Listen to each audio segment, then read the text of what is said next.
honestly, I think this is a very nice live example of, why some of this hype mongering around the technology sector Yeah. should perhaps be deflated just a bit. Yeah. How many Yeah. of my techno-optimist talks have been derailed by a PowerPoint failure?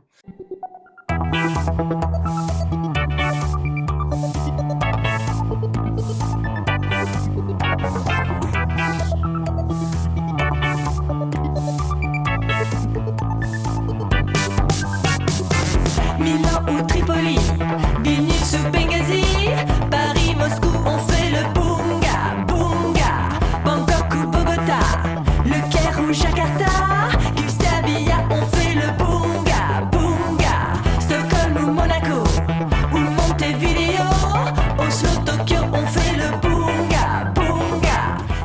Hello, everyone. Welcome back to BungaCast, the global politics podcast at the end of history. I'm, as usual, in São Paulo, Brazil, and as usual, also Alex Hochuli. So we like to encourage debate on this podcast, and of course, debate isn't only or even primarily about winning, much less about scoring points, and much more about political clarity or the pursuit of that. So in a recent episode, our guest Alex Gendler, that was episode 488, Homo-Techno, Homo-Solo, Post-Homo. In that episode, we discussed this acronym, TESCREAL, which is an acronym which stands for transhumanism, extropianism, singularitarianism, cosmism, rationalism, effective altruism, and long-termism. And now you're probably listening to this going, I don't know what you're talking about, unless you listen to that episode, or perhaps you're one of the select few people who knows what this is and means, and I'm not even sure if I do. So we're going to explore this a bit further. Anyway, in that recent episode, our guest Alex Gendler argued that what underpins these varied ideologies is a certain rationalism or a rationalist worldview, which ultimately resolves itself into a sort of arid utilitarianism, which in the final analysis is anti-human. Now, for today's guests, the use of TESCREAL by left-wing critics is a form of conspiracy theory, which postulates a shadowy web of post-humanist Silicon Valley elites. So in this spirit of debate, we've invited them on to put their case forward, their contrary case forward. And I think this is especially important to do in light of the seemingly rapid advances of AI and its adoption across society, the risks and possibilities associated with AI, and particularly the new and often strange ideologies that have coalesced around new technologies. So without further ado, let me say hi to our guests. Eli Sennesh is a postdoc at Vanderbilt studying neuroscience. Hi, Eli, and where are you calling us from? I'm just calling from the office. From the office in a nowhere space on the internet? No, in Nashville, Tennessee. Okay, excellent. And very happy to welcome James Hughes, who is the Executive Director of the Institute for Ethics and Emerging Technologies. He's also Associate Provost at the University of Massachusetts in Boston.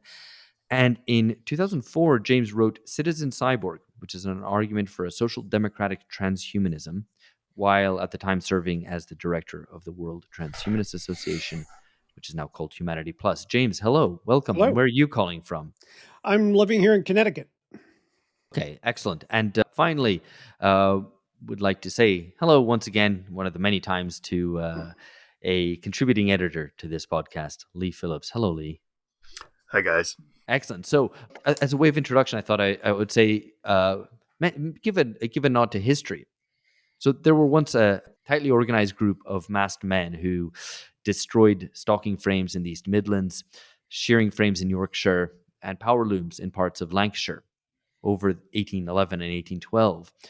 Such was the strength of this unrest that the British government deployed 12,000 troops to quell it, which was more troops than the Duke of Wellington took to fight Napoleon over control of the Iberian Peninsula a few years earlier. But contrary to the way that these men were immortalized in the term Luddism, these men's politics and political social action were not directed against new machinery at all, but against changes to the labor process aimed at cost cutting.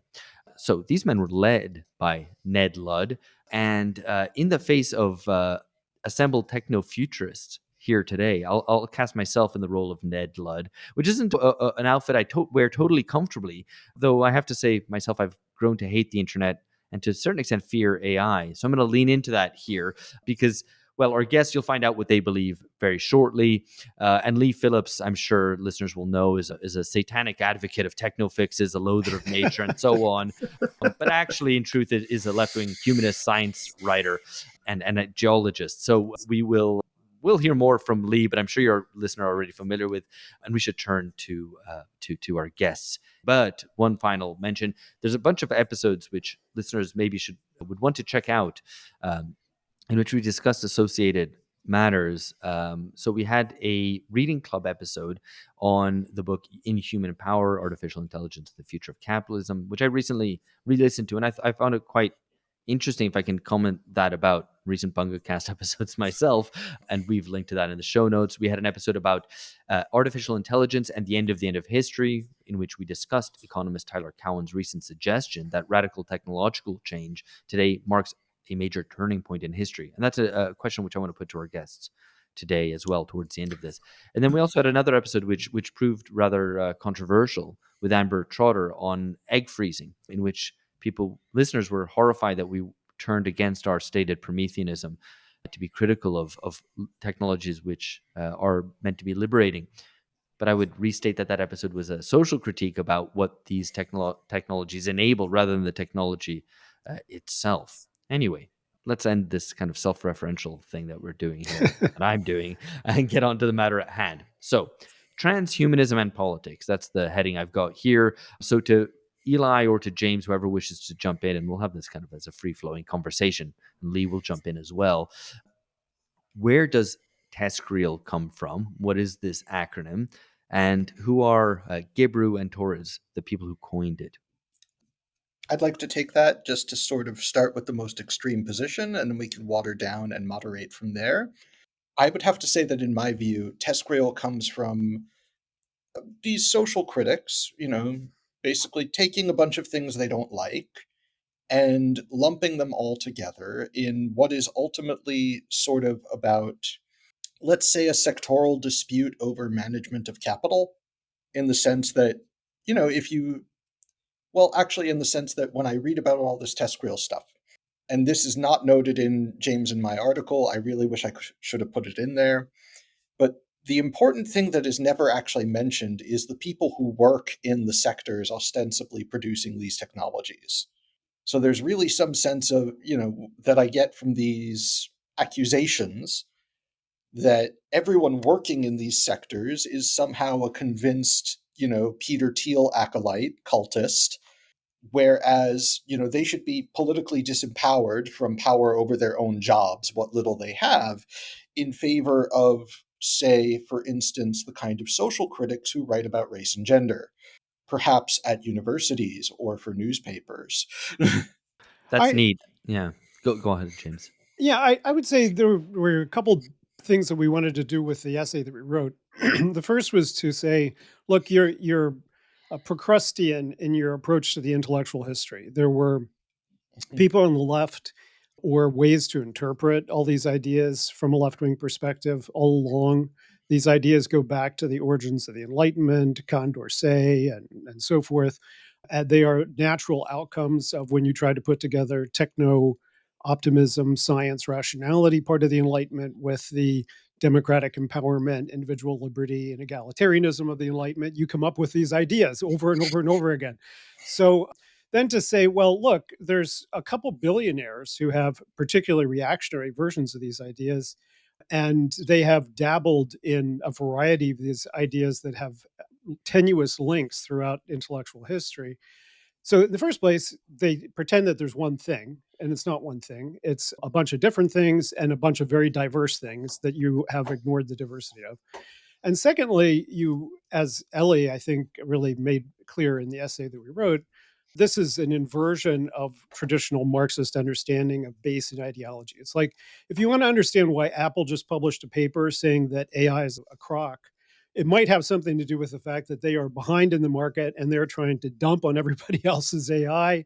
The financial incentives may have more to do with the way that these firms act. Musk is going to interpret whatever thing he dabbles in, whether it's Wahhabism or TESCREAL ideas, he's going to interpret them in the way that is most flattering to his idea of his own agency in history. And that's just true. Whether, most of the multi-billionaires in the world are not TESCREAlites. They're Wahhabists or Methodists or, Putinists or whatever.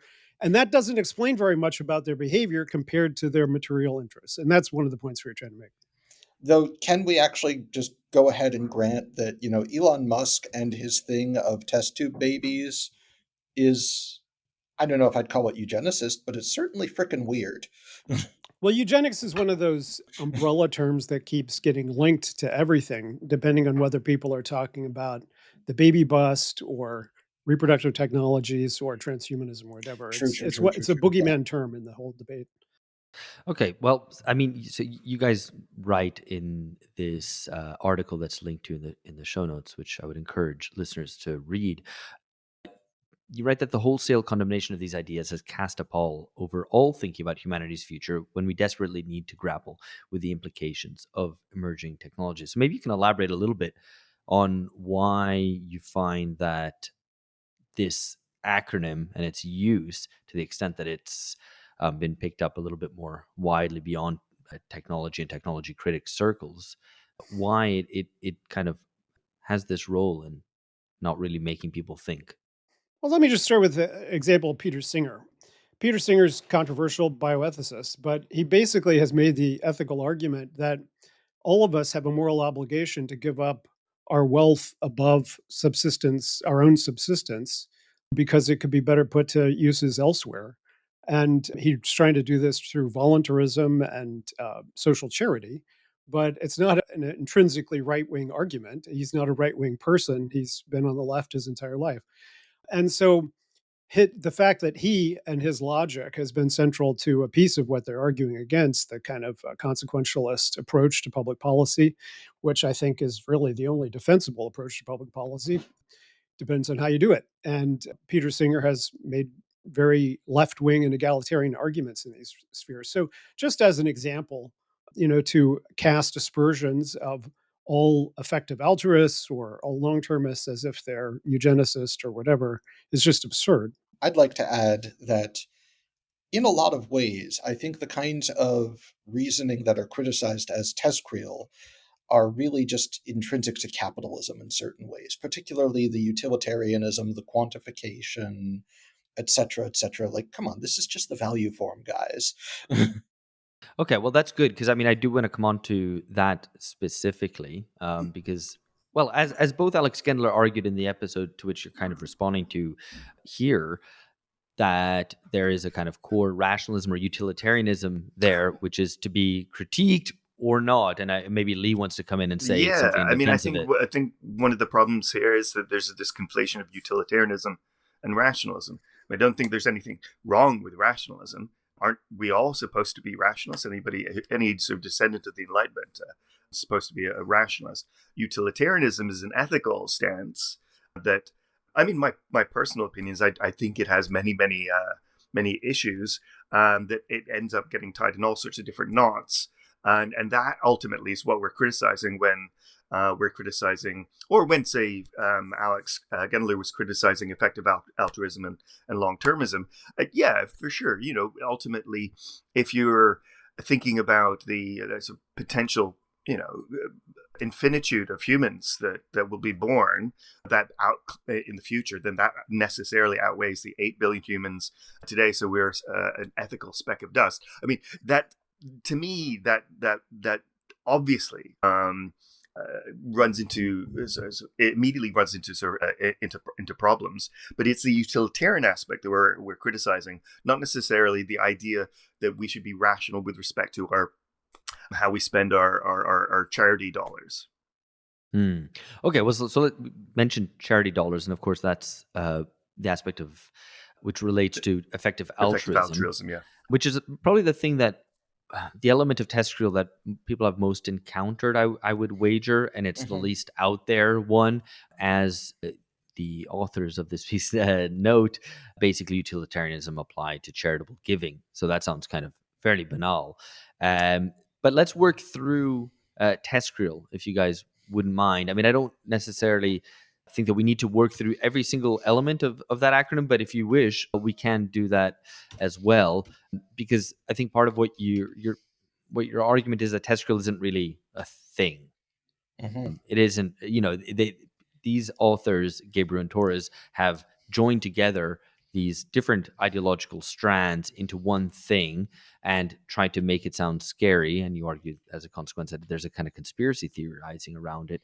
But to really understand it, we should break it down, right? So let's go through the letters of the acronym and, as you wish, making comments about any aspect of it you wish. Sounds good. All right, so I just want to note as a matter of current events that the first element of the acronym is T, transhumanism. And, as of today, let's see, massive headline in the New York Times, how the transgender rights movement bet on the Supreme Court and lost.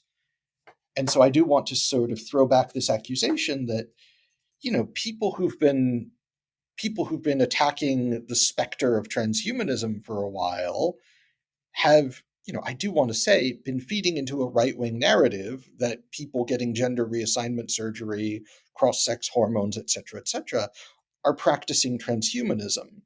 And then I do have to fully bring that to political fore and say, look, if actually existing transhumanism is respecting transgender people, using their preferred pronouns, or, not discriminating against them in the workplace, what the hell is wrong with that?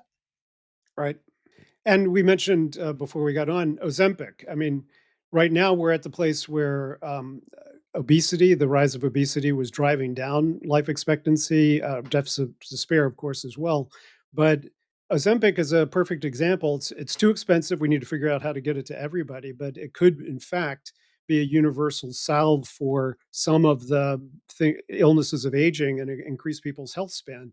So this is real world today transhumanism. When people are worried about, oh, we're never going to be able to upload the soul, it's like, let's worry about that when we get there. The things that we need to worry about now are reforming the FDA. We have a fully accelerationist, anti-regulatory FDA right now. They're going to get rid of animal trials.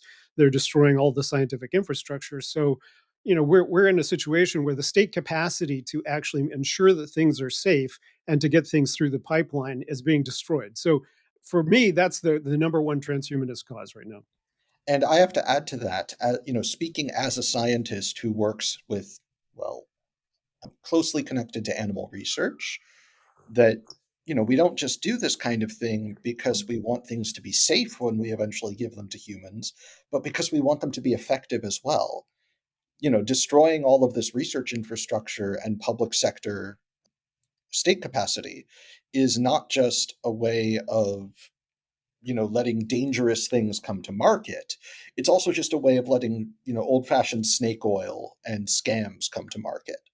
Mm. Just back to the transgender point. I mean, it has been striking to me with the rise of global fascism how central the attack on gender ideology has been to that entire network. I just saw a survey from Pew, I think 24 countries around the world. In every single country, there's a gender gap on attitudes towards American MAGA fascism, with women much more hostile than men. And I think that this reflects a global sex gender system realignment as women's empowerment has been threatening patriarchy. But transgender folks have become the symbol of that. The idea that we could be post-gender in some ways, that people could just have a choice of what gender expressions and morphologies they have, that is central threat to the global patriarchal backlash that we're seeing. Yeah, just because we can be critical, say, of CIA cutout, NGOs in China or something, or in Iran that, are perhaps being used for State Department interests. And I acknowledge that, some of those organizations have tended to raise, the LGBT banner since the Obama years. Just because we can be critical of the state infrastructure of progressive neoliberalism does not mean that we need to throw a mass constituency under the bus in the name of fighting this imaginary thing, transhumanism. The pride flag is not a color revolution. Yeah, exactly. Thank you. The only other thing I was going to say along this, or rather a sort of question, is, with respect to transhumanism, have we not always been transhuman? Have we not always always been cyborgs. If we're defining it as the sort of the integration of technologies into the human body or around the human body, I'm wearing glasses at the minute. 3 of us are wearing glasses.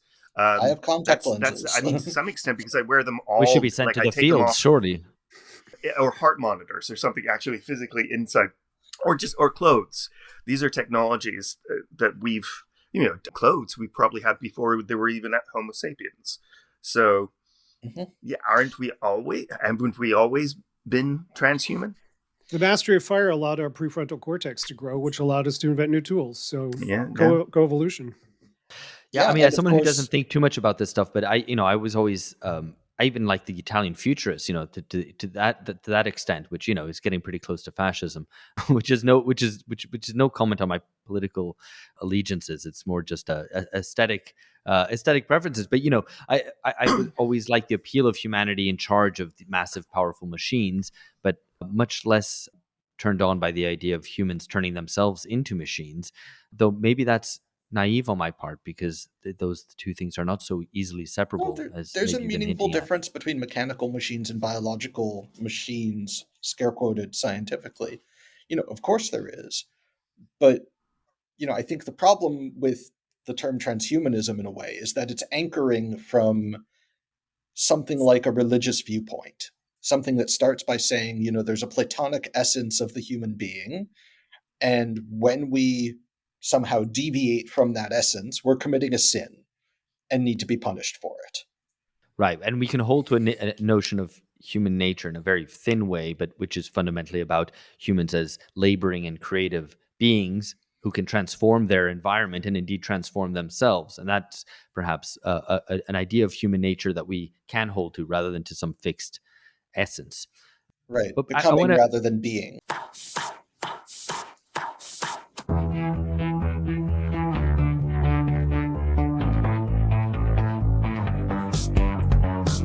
So maybe we should continue as a way of exposition, continue working through this acronym, if you'd be up for that. So extropianism next. So just my own personal history, I first got interested in transhumanism when I got online in 1991 and found the Extropy mailing list, which was based in California but had a global membership. And I got on and said, "Hi, I'm a socialist, blah, blah, blah." And immediately the flame war started. So that was my first introduction to the fact, there were people thinking some interesting thoughts about the future of technology. They want to turn themselves into nanobots and whatnot, but they are rabidly anarcho-capitalist, and this is not the place that they're going to let me talk about any of my stuff. Eventually, I found the more open-minded Europeans. But Extropy, I think when we were writing our essay, Extropy was the Hail Mary, because it was really a small group of people. It was, basically one guy, Max Moore, and then some of his acolytes. And they had a culture and they had some ideas, but they didn't really have factions as such, or left or right wing.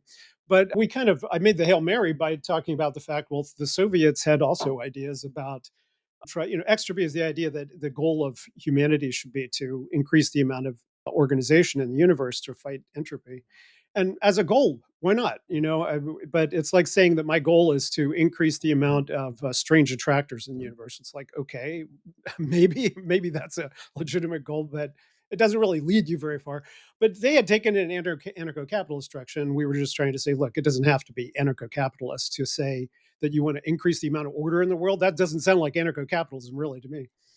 So, I will be a bit more critical and say the thing about entropy versus extropy is that when you get into the maths that define what entropy is or what order versus disorder is, there's always baked in assumptions about what kind of order. So if you don't have a certain, if you don't have a notion of desirable order that you're bringing to the math, then it doesn't really mean anything. Like, yes, entropy in the astrophysics sense just means, eventually everything's going to turn into, cold dust floating around, maybe individual protons and neutrons in, 100 trillion years or so. But I don't think that's really our problem.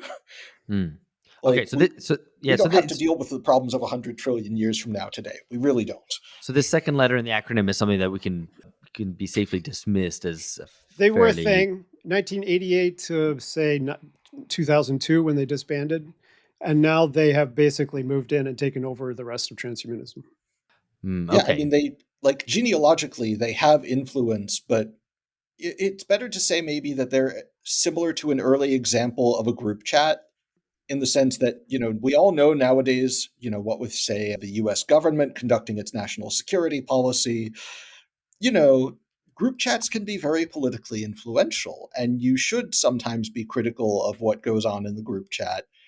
But, that doesn't mean that it's that doesn't mean there's something intrinsically Yeah. Dodgy about it. So I mean, I guess yeah. the issue with a lot of this stuff is that it sounds a bit weird, and it was fine. People were fine with it when in the 90s and 2000s they were the stuff of group chats or of small online subcultures and so on, and then suddenly they seem to have emerged into the public sphere in a big way because they're tools wielded by those people with a lot of wealth and power. Well, I think that is sort of the thing that tends to happen with group chats, isn't it? That, if you get a bunch of professionals together in a group chat, and I'm sorry to use the P word there, Alex, but, if you do this, eventually one or more of them are going to progress in their career, and they're going to wind up freakishly influential unless every single person in the group chat has their career crash. But I do think it's important to point out that the extropians were championed by Reason Magazine, Cato Institute,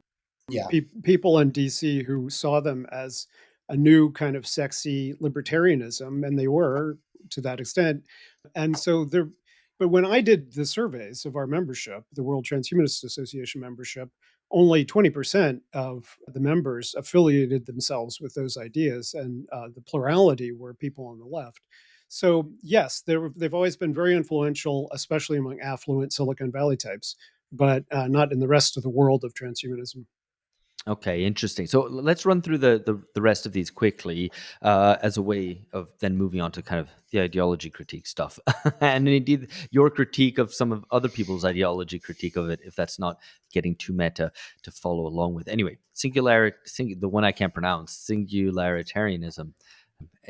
And maybe you don't want to dedicate too much time to any one of these. I leave it Well, up to you. But let me just describe singularitarianism. The means of production are going to advance so quickly at some point that they will rupture the social relations of productions in ways that we really can't predict what kind of society might come out of that. But we have to start thinking about it now and preparing for that eventuality, which we think is definitely going to come. That sounds to me like a pretty central Marxist predicate. So I don't understand why people are so bent out of shape. Now, clearly, the singularitarians didn't take it in a Marxist direction. It's a very different kind of argument sometimes, but it's basically an argument about the relationships of technology and society. Well, I mean, I would add that the singularitarians were sort of picking this stuff up in the 90s when it appeared possible that you could have, a fully defeated Marxism, a fully defeated socialist movement, a defeated left, but also consistent high rates of compounding economic growth. Now, whether that is actually true, I actually think is more doubtful. Well, that's a really good point, because that the period in which those two rivers flew into one another was pretty brief, as you say. This is an artifact of maybe the 1990s. After the defeat Yeah, of socialism, after the defeat of working class, where we still had growth. So I mean, that's quite interesting. Maybe we can come back to that in a bit. Let's just run through the last couple of them, if you'll entertain. Cosmism, which is another one where it's like no one really thinks this. Cosmism was a philosophical milieu, or it wasn't even a in movement. Russia. In Russia. In Russia, in the 19th and early 20th century, that influenced the Bolsheviks, actually. The Bolsheviks. Right, yeah. As well as Eastern Orthodox mysticism, but Cosmism is the reason they preserved Lenin's body in the hope of resurrecting him from the death, from right. death, Yeah.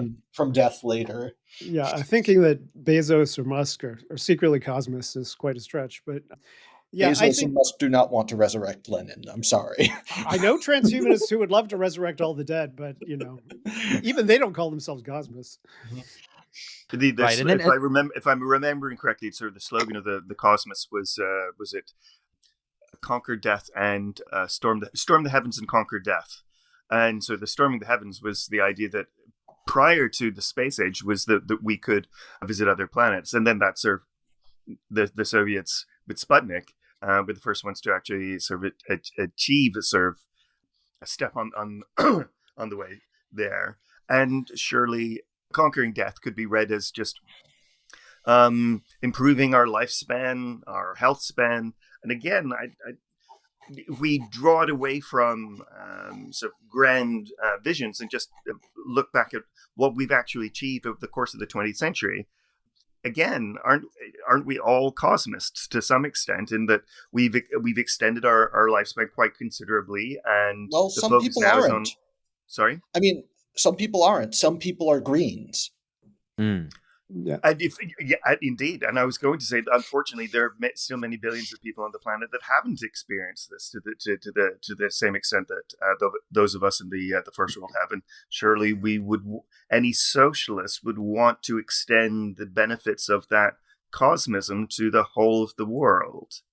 I just say on that, when I was working as the World Transhumanist Association, there were African transhumanists who were very excited about our ideas, but their interpretation of the ideas was basically the Enlightenment on steroids, which is the joke that we made about it in the West, but was not attractive to most Western people just because it was the Enlightenment. But I think for African transhumanists, it really represented the future progress, part of the nation building technological project. Well, yeah, Yeah, indeed. I think the criticism that many of us have made, indeed, I mean, Eli, you say, well, there's Greens, who don't want this progress. But I think a lot of the points that, I know in Leigh's writing, he's made this point, and I'm sure I've made this point as well, that there's a lot of that is a lot of kind of progress which is tacitly accepted or incorporated into their thinking without recognition, and then opposed, right? So, like, basically, we want to stop technological development at this point because it's gone too far. We want to kind of return, but they want to return to 1960 or something like that. Yeah. No, and actually are fine with the accumulated progress up to that point. So there's a lot of, I think, part of the challenge, at least in this sort of debate, is to bring to self-consciousness these elements and these elements of progress that have been, and to basically go like, but you actually are in favor of it, even though you speak against it, And that's actually how I would sum up most of the rest of the acronym, the CREAL part. Starting with cosmism and just going through them one by one, what I would really notice here is that there's a sort of California 1990s chauvinism. Everything is characterized in terms of how a maybe green-leaning or degrowth-leaning social critic from California is going to view the other Californians in Silicon Valley who they don't like. They steal this word from Russian for cosmism, rationalism. Now I'm going to give it to, everyone that the California rationalists stole this word from Descartes.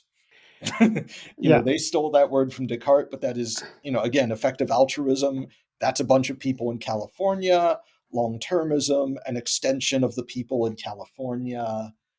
I mean, I think we have to on Californians we don't like. I think we have to acknowledge that Torres and Gebru both have personal histories with Silicon Valley that motivate or were at least involved in some of the disagreements that they had. I mean, Gebru was on the Google AI ethics board and decided to leave because she wanted to make certain kinds of criticisms. So they had personal animosity.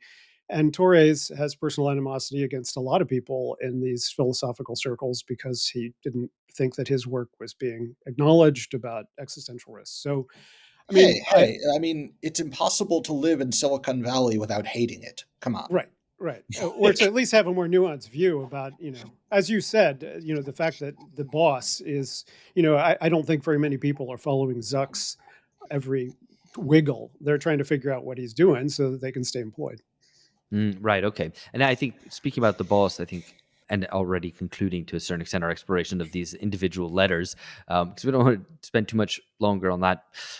Speaking about the boss, I think some of the some critics have identified the way in which all that Californian ideology stuff, which is very 90s, but which continued until recently, has now, I don't want to say disappeared, but been marginalized in favor of more traditionally oligarchic concerns with domination. And it is perhaps the history of quote unquote TESCREAL, or these kind of stranger ideologies, and the reality of domination and the oligarchic behavior of the big techs, which has led people to go, well, it's the ideologies that are the problem here rather than the forms of social domination and the role that these play in I mean, society. Curtis Yarvin, the role that he's been playing has been highlighted in recent weeks because of the relationship with J.D. Vance and some of the fights with Bannon and some of the others. And I think that that's important because I think what Timrit and Gebru's approach of intellectual history would have been far better served by focusing on the neo-reactionaries and why people like Peter Thiel were attracted to neo-monarchist ideas like Yarvin's, why he's become so influential, how it fits in with the unitary executive theory that they're pushing with the judicial branch, how it also fits with the abundance movement, trying to argue that we need more executive state power in order to brush away local democracy. I mean, I think there's a pattern here about power and about who's arguing for more executive and power, but there isn't an argument that it's all connected to eugenics or the project of sex reassignment. Right. Okay. That's useful. I mean, you also make the argument that, or rather, the analogy with Darwin and Darwinism in the 19th century. Right. Darwin in the 19th century was used by men of wealth and power to justify their position and domination of others, and that things that go under the banner of transhumanism, but might just be a kind of bourgeois futurism, which is another term you use in the article. That one might look at bourgeois futurism in the same way, that there is a futurism which is good, or a kind of scientific and rational approach to humanity, to society, Since World War II, which then gets used for forms of domination, and we should distinguish the two. since World War II, it's been really hard to make a futurist if you just tell people capitalism's going to collapse or your brand is going to be irrelevant in 5 years or whatever. So, futurism has always had the issue of being subject to its commercial clients.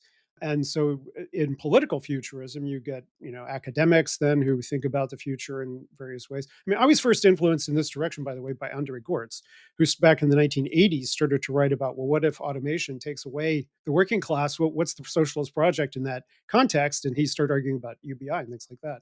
And that I think is critical for the left to be doing. So All right. I want to move to maybe a critical point about the argument that you make, that this idea of transhumanism or TESCREAL or whatever, and the use of it by critics is problematic, right? Because it's a form of conspiracy theories. It imagines dramatic and quasi-supernatural acts, demanding dramatic debates on the ethics of extreme hypotheticals, rather than the slow but steady accumulation of individually moderate, incremental medical advances to solve existing problems. So, I mean, this is the argument that you've already made here regarding the way that people talk about the extinction of humanity, or whatever, a form of cyborg humanity which might be emerging, instead of discussing things like Ozempic or transgenderism, or things that are actually kind of really in front of us.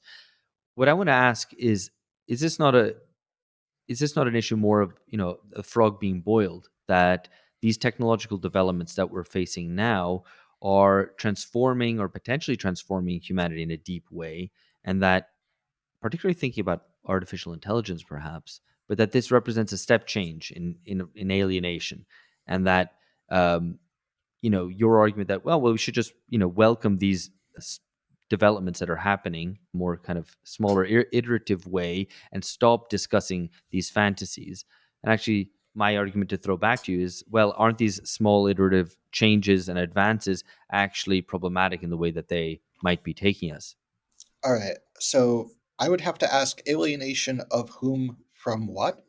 Particularly regarding, you mentioned, artificial intelligence. I'm going to address actually existing artificial intelligence. Let's just run out, an imagined sort of class alignment of the way artificial intelligence is used these days. It's basically used for partially automating, but mostly de-skilling white-collar work. Now, de-skilling is a well-known, well-understood phenomenon of capitalism, and it happened to blue-collar workers. I mean, depending on how you want to estimate, do you count post-World War II automation versus 19th century automation that the Luddites were counting? These things happened a long time ago to blue-collar workers, and I would almost have to protest that I'm not sure what right white-collar workers have to tell ourselves in a capital I ideology sense that, oh, we're soulful, we're creative, we're exempt from these basic proletarianizing forces of capitalism. Mm. I mean, the key critique that I think I have always had of the Luddites is not that they didn't have a righteous cause. It's that they were in a time in history where they didn't have the mechanisms to argue for that would have actually alleviated their suffering. They didn't have the social welfare state to argue to build. They didn't have unemployment insurance. They didn't have OSHA. They didn't have all the other things that we would have today. And so the problem with Luddism is that it doesn't attack the right thing, right? So the question is, today, if you think that just getting kids not to use social media is going to be the cure to youth mental unhappiness, I don't think that that's correct. I think there's a feedback loop between kids being miserable and alienated, which has a lot of causes today, and they're being obsessed with various online frippery. There's also a problem with people using AI so much that they lose their cognitive faculties. That I think is real, or lose some of the skills that they should have accumulated. So, we're going to be learning how to use these things, and sometimes they will cause problems. But if you only think the technology is causing the problem and not the social order that you should be fixing, that's Luddism. Well, so I mean, aren't we in a situation kind of historically analogous to what Luddism found itself in? Without the capacity, without the kind of basis for popular power to actually envisage the way in which technology might be liberating, and in any way that the negative consequences of it might be ameliorated through collective action. So I let's suppose walk that would be through one that. of the questions I was going to ask, but cast in a slightly different way. In that, is it possible that the emergence of these critiques of, let's say, the imagined test, have emerged on the progressive academic left? Is it because, in the same way that, as James was saying, the Luddites, the original Luddites, didn't have the capacity to articulate a critique of social relations as opposed to a critique of forces of production, of technology? Is it that we have, over the last 35, 40 years in the Western Academy, so is there not a sort of generation of humanities scholars that have been so inflected by professors of sort of postmodernism that critiques the Enlightenment, science, positivism as instruments of oppression and colonialism? Going back to sort of Adorno and Horkheimer's dialectic of enlightenment, are we at the moment where the only way that we can critique genuine problems that are occurring with technology, such as artificial intelligence, is to retreat back to this Luddite sort of moment of we don't have the intellectual tools anymore to make a critique of the social relations surrounding production, and so we're retreating back to a Luddite critique of technology itself? So I'm very glad you brought that up, because this actually brings in an analogy that I'd been hoping to make on air, which is that the tech and biotech sectors are kind of like the energy sector, in that they are major sectors of the economy to which a certain kind of progressive left is unable to relate. And by unable to relate, I mean that they sort of seem to have decided they don't want the workers in those sectors as constituents in the way that the traditional labor movement would. Mm-hmm. That's hits home for me as somebody who's worked quite closely with respect to sort of climate and energy, and very closely to energy sector workers and their unions, and consistently finding the commentary from the progressive left, particularly the deep green left, to have not merely no understanding of the processes but that these workers engage in on a day-to-day basis, but aren't even interested in speaking to these people. There's a sort of is a left that is disconnected from the working class, and that's interesting that you say that this is as true about the biotech and other tech sectors as it is about the energy sector, which I find so familiar. That's a set of relations I find very, very familiar. And I think it applies more widely as well, in that the Mhm. response of the left over recent decades has increasingly been one in favor of regulation, of limitation from the outside, rather than the empowerment of those people working in those industries who might be able to solve those problems. And of course, you can take that maybe too far in an anarcho-syndicalist direction, where there is no kind of centralized form of regulation or of management or for directing development and investment and so on. But nevertheless, I think the response of the kind of instinctive regulatory response, which often doesn't really engage with people who actually understand how those industries actually work, is problematic. But I wanted to ask a kind of related question, because James, you were critical of the way that anti-tech can be a distraction from really resolving political problems. So you say, well, you need to take away, or social problems as well. So we need to take the mobile phone away from kids, which incidentally I do think is a good idea. But that making that the primary objective, without asking the deeper questions about why there might be a kind of mental health crisis or whatever it might be. But there's the opposite form as well, I think, in that techno-optimism and futurism also acts as a form of escape, that moments of political disappointment or even despondency can lead us to, for example, concern ourselves more with art, right? And we can recognize that, so an escape into aesthetics, but there's also an escape into tech, which is another form of political evasion, right? Oh, let's just think about the kind of built environment, about technologies and whatever, because we don't want to really engage with the politics of the moment. So, I mean, is there not there's a pro-tech evasionism as well as an anti-tech evasionism? I saw it in myself in the last year as I saw this unfolding descent into fascism in the United States. I was hoping that AGI 5 would come along and wipe the board clean somehow, but didn't happen, unfortunately. But yeah, I mean, certainly in these spheres, you can find lots of people in futurism who don't want to talk at all about, Ozempic or any of the contemporary issues. They only want to talk about things that might happen in 50 or 100 years. And that's a certain form of escapist fantasy. I mean, yeah, that is, like, let's say it. That is, yes, there's the title of the Charles Stross comedy book, The Rapture of the Nerds. Mm-hmm. Right. And yes, that is literally the title of a book. It's a good book. I highly recommend it. But yes, it's... And just on that point, I have always that defended... criticism is long-standing, let's say. I've always defended the traces, the signs of millenarianism or millennialism in left politics. I think it's part of our motivating engine, but we have to be self-aware about it. We have to know that we're replicating things people said in 999. So, maybe we should be a little more causous. Yeah, okay. If we're getting in arguments over whether, the revolution or the singularity is going to represent the real, millenarian break from our terrible daily lives, then we're sort of just doing it wrong. Right. Excellent. I'd probably be remiss if I'll be criticized by listeners and maybe even co-hosts for not maybe taking issue with James's contention that of kind of fascism today, but maybe I don't want to get into that. I just need to at least register that that's a perspective that I don't personally share as worrying of. You don't think we're fascist yet? No, well, I don't think it's fascism is the wrong term, and it's not just a debate over terminology. Okay, but could we invent a new one? Because Alex, I actually agree with you that fascism is the wrong term, but there is. Fascism is the wrong term because we don't have, for instance, mass fascist parties and mass fascist action in the way of the 1920s and 30s. Instead, we have atomization while certain organs of the state run wild lawlessly. Yeah. No, and it's a degeneration of bourgeois this is something society beyond just right-wing populism.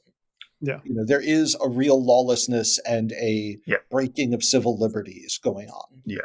Yeah, no, absolutely. There's something very reactionary, it's its own authoritarian thing going rather on. than fascism. And the reason I think fascism is not only the wrong term kind of in a technical historical sense, but also it necessarily is an impulse towards kind of popular front politics, which I think is problematic and not the right response. And that's why I find it problematic. But I didn't want to go too far on this. I just no. I mean, I don't want to do popular frontism because then I have to be in a popular front with people like Jebru and Torres. But just on they're the ones that are polite to reference, but there's actually a ton of people on the so-called progressive left that I have deep disagreements with. And if you ask me, everyone just put aside your disagreements, go to the No Kings protest, let's get Trump out of office and a Democrat back in. Come on, we tried that with Biden and it didn't work.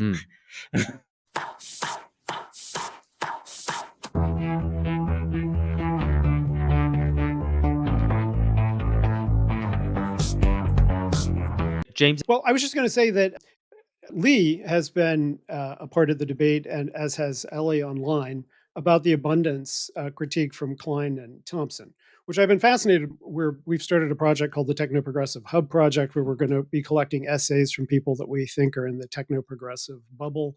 And we're trying to figure out how it relates to the abundance bubble. But one of the things that the abundance people said and argued is that we need to focus on state capacity and how we actually can get state capacity to work. And my initial response was, yeah. I mean, I've been saying the same thing. Look at what China's been able to do with hydrogen, et cetera, et cetera. And it's like, let's go there. And then we're in a context of the unitary executive theory being tried out. It's like the president gets to do whatever he wants and can never be tried for it. If we got a Bernie Sanders as president with those kinds of powers, what might he be able to do with the new TVA or the New Deal or whatever? So I've been fascinated by this confluence. I was just curious to hear if Leigh thinks it purports the possibility of a broader front, anti-left, state capacity focused argument. What, the abundance movement? Whether this dialogue about the left versus abundance, which I think is a false dichotomy. I mean, if we want to sort of pivot towards the conversation about the abundance discussion, I mean, I would just very quickly say that I agree with you, James. I think it's a false dichotomy. Socialism needs abundance, abundance needs socialism. The critique that I would have of the sort of liberal conception of abundance is that it doesn't have that further critique of the inbuilt incapacity of capitalism, of markets, to produce for need. It only can produce for profit, and so it is limited in that sense. And then the sort of the left critique doesn't really understand the left critique of abundance. Doesn't in two lines, which relates back to our conversation here about TESCREALism. There's a sort of deep green sort of critique where we don't need any extra stuff. We already have enough. We just need to redistribute it all. And this comes back to a conversation that there is not enough of discourse on the left about production anymore. We just don't have that conversation the way that used to be so central to everything that we talked about. And it is, to some extent, it's a bit of a shame that the revived conversation about production, about productive capacity and state capacity to enable that is happening in the center, or the center, so maybe center left, because Ezra Klein is probably center left. And we aren't the ones that are having this. And finally, that the left is not the ones that are the locus of the conversation. And finally, that one of the key parts of Klein and Thompson's argument is that there has developed over the last 35, 40 years, maybe 50 years, as sort of it's a rusting concretization of the state, in part by the groups, the NGOs, sort of what Alex calls the mangoes, the PMC, and we need the left has refused to consider that they themselves may be contributing to this incapacity of the state of capital to expand the productive forces. Anyway, that's a conversation for another day. Do you want to come back on this? But I think it's important that this is one of the points we were trying to make in the essay, is that if you don't think about what technology is going to, how technology is going to shape the future in the same way that Marx and Engels were trying to do, and that good Marxists tried to do, like for me, Bernstein, it's like, look at the world, try to figure out what's actually happening, where it's headed, and what the socialist cause should be in those next 20, 30, 50 years. That's the project. I guess a question that flows from this is, where do you guys think this has come from? What are the material circumstances that have led to a left that is so uninterested in production and that is so fearful of technology? Deindustrialization. I would go back to the bomb, the counterculture. There are some ideological influences, but then also structurally, the fact that a lot of the left got absorbed into academia. And then you get into the two cultures problem that you were talking about. The social sciences and humanities were 10 times more felicitous for a left-winger than STEM fields were. And as a consequence, the only thing that, when I was becoming a bioethicist in the 90s, that we joked that you only needed one word because that word was going to be no. You're going to say no to every new technology. And that was what initially turned me off to that kind of bioethics, was just like, I think a cure for cancer would be great, And James, at I'd the have risk to of add, the problem with the thing with the two cultures problem is that those of us over in STEM are still in some sense producers. Maybe the commodity is directly its scientific papers rather than pills or implants or something, or new electronics or something like that. Those are downstream of our basic scientific work. But we still actually are producers, which then yeah, actually puts us in pretty direct class conflict with the radicalized, faction of stratum fraction of stratum the fraction. Yeah, mango the side, mangoes. Yeah, That's a like of the exactly. spicy take, humanist side. Eli. What- I can imagine a whole bunch of listeners in the humanities saying, "I produce stuff." Well, But let me actually keep your phrase this characters. more directly. So let's ask, the people who wrote about this TESCREAL thing, if there was a counterfactual Trump administration that was cutting all the futuristic research instead of the basic research, would they be in favor? Oh, sort of Would they like vote for RFK it? Jr. is kind of doing in some respects. Yeah. Like, if it was, because of course we have to acknowledge in the real world, the few areas that, the Trump administration is sparing of some of these funding cuts are things like artificial intelligence, I think quantum computing, basically things that look sexy and Star Trek-y in an advertisement, because the Trump administration does everything via the impression it makes on them through television. They're horrifically mediatized. But, if they were cutting research into life extension, cutting research into artificial intelligence, would people on the left consider these to be good cuts? Oh The well, good austerity? we can look at the response of the sort of the NGO left, the progressive left in Europe, to the European Commission's de facto ban on genetic modification, and not merely, and the European Commission is an unelected, unaccountable body. I mean, I don't want to conflate the European Commission and Trump, but nevertheless, that sort of something has happened, a policy has been enacted that was not, for which there was no popular mandate, and not merely did the left support that, it's enactment in terms of lobbying with the European Commission. Yeah, so I would actually disagree with the notion that on the left we want our own executive Bonapartist.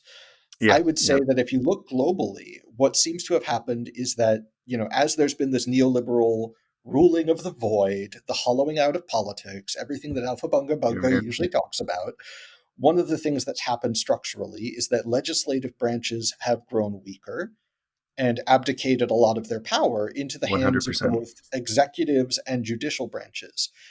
And in certain ways, too much of the progressive left has become the party of the judicial branch. 100%. So they want to use the judicial as a hedge against, the overbearing authoritarian executive, but they don't actually want, because of these structural facts. That is, because of the way social movements are now organized outside of mass parties, outside of the labor movement, et cetera, et cetera. And again, I say structurally to mean I'm not sure we can morally fault them for anything greater than a mistake.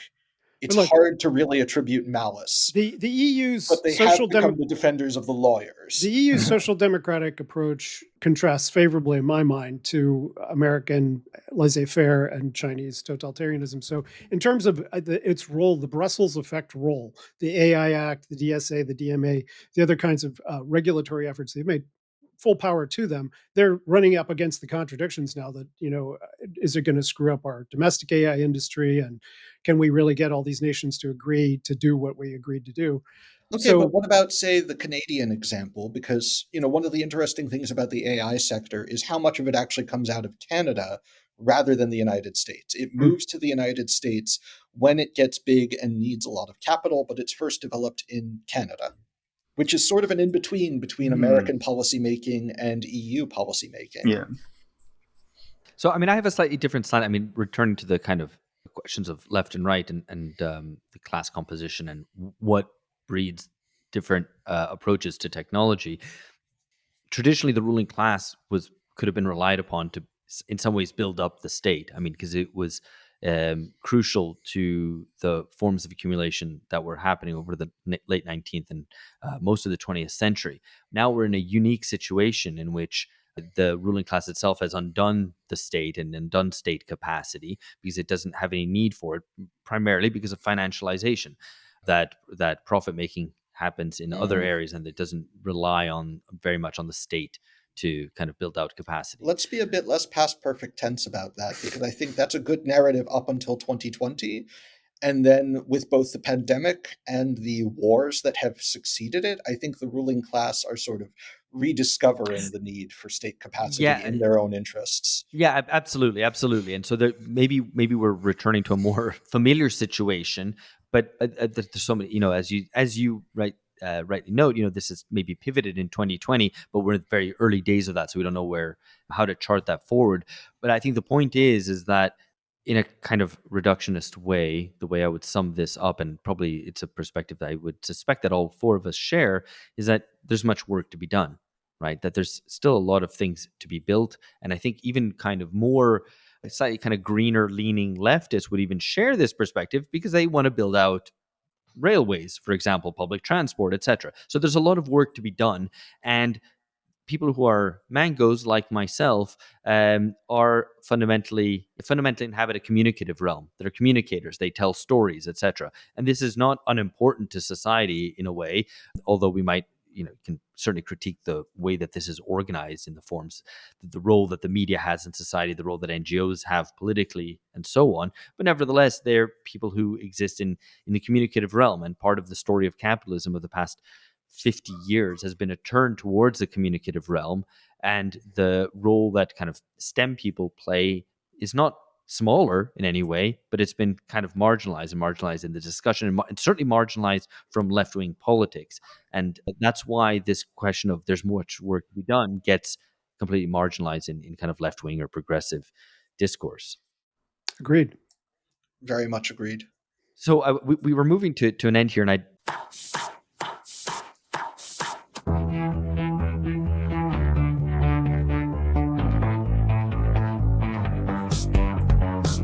want to use the last couple of minutes we have to perhaps ask a kind of bigger question, which I trailed at the beginning. We haven't even gotten onto it. We'll have to do this another time in full. But are we living in an age of technological acceleration? Genuinely, because it's something that we've touched on in this podcast. We've made references to the fact, well, today's technological advances are nothing compared to what people in the early 20th century lived through.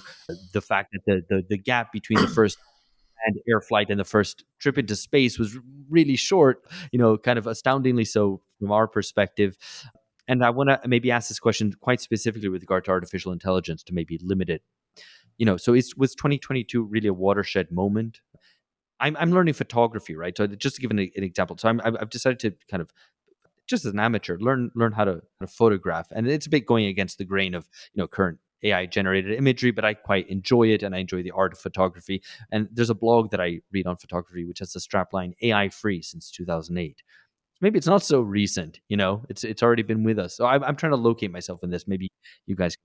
I think there is AI acceleration. I certainly was startled by what happened in the last couple of years. I had not given as much credence to the AI doomer arguments until these things started to happen. And I think a lot of people's P doom, as it's called, increased. However, I think Ellie would make the point, and I agree with that as well, that there's acceleration in some fields like AI, and there's not acceleration in others. Getting from one side of New York City to the other takes longer now than it did in the 1900s. So, we're not accelerating in transportation speed, we're not accelerating in the cost of cancer meds, et cetera, et cetera. So I think from that perspective, we could structure things to accelerate more in the places we want to accelerate and less in the places that we don't know where it's going. Yeah, and I would say if you live mostly in the communicative realm, there's definitely been a watershed moment, with ChatGPT and all of that. Certainly educators have very severe and real concerns about what this is going to do to their capacity to do their jobs, to educate the young. Now, that said, and this is something where even I have to credit Peter Thiel for saying this, of all people. When you run up against the boundary between bits and atoms, we've had a lot of acceleration on the pure bits side. We've actually had a lot less progress, which has been hidden by good showmanship, in sort of where the bits touch the atoms. Can you Yeah. explain that out for those of us who Yeah. So for instance, one of my ex-employers eventually forked off a robotics company, and they basically said, our business proposition is that we're going to make an AI-powered robot arm, which is going to pick packages in warehouses. And we're going to try and get it to 98 or maybe 99% effectiveness and just have a human do the remaining 1 or 2% of the time. Because we think that getting the engineering to the point where it can do, what an engineer would call, 3 nines, 5 nines, 99.999, percent success, that's just infeasible. It's not happening. Why? Because, having something with the sensitivity to the environment of a living nervous system is damned hard, and really a scientific problem on which there's been not that much progress. It's much, much, much slower. And I will actually stick up for us as neuroscientists here and say, even computational neuroscientists, and say part of the reason that's been so slow is precisely because of capital's choice to invest in the showiest, flashiest AI instead of in fundamental scientific questions. There's this impulse to, and this is accelerating under the Trump administration cuts, even if artificial intelligence, quote unquote, is spared. There's this constant, ever accelerating turn towards the sexy, the applied, the things that go well in an advertisement and can be commoditized right this moment, even when that means brushing, the fundamental science under the rug, just ignoring it. This suggests that there's all sorts of space here. Sorry, James, I was just going to say, this suggests then that there's all sorts of space for a left critique that isn't Luddite, that isn't anti-technological, and that is much more connected to the workers in those spaces who might be saying, as you are saying. Yeah, I mean, a lot of the workers in those spaces are very, I guess you would call them normie liberals. Right, yeah. Or progressives, but they're trying to organize. I think it's SaveTheNSF.org. There's an analogous SaveTheNIH.org or similar for people in life sciences. I think a lot of those people, a lot of us, now that our jobs are under threat, are very open to a bit more political radicalization, and happy to have those conversations as soon as people are willing to take a fundamentally non-austerity, non-Luddite approach that says something, that basically says we're still going to have our jobs. All right. Well, we will have to leave this here because some of us have to run off. Yeah. This has been fantastic. I've really enjoyed this conversation. Obviously, more questions than answers now. So we'll have to do this again another time. And we want to do more types of episodes like this, especially so that idiots like me become a little bit more educated. So thank you, James, Eli, and Leigh, as usual. Catch you next time. Bye-bye. Bye, guys. That was awesome.